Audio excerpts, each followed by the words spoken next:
আজকে আমি তোমাদের সাথে খুবই হেলদি আর ইজি একটা রেসিপি শেয়ার করব, ব্রেকফাস্টের রেসিপি। তো দেখে নাও আমি এখানে কি কি নিয়েছি। আমি এখানে নিয়েছি কলা, দুটো কলা নিয়েছি, কিছুটা পরিমাণ ওটস নিয়েছি, আর দুটো আপেল নিয়েছি কেটে, ঠিক আছে।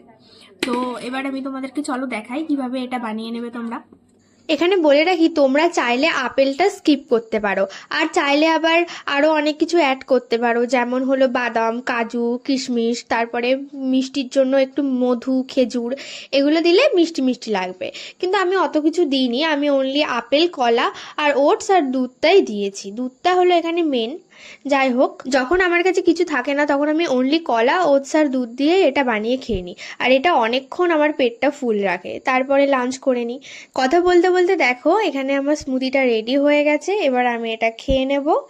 আর সত্যি বলতে খুবই টেস্টি হয়েছিল, তোমরাও এটা ট্রাই করে দেখো। যাই হোক, দেখা হচ্ছে নেক্সট ভিডিওতে।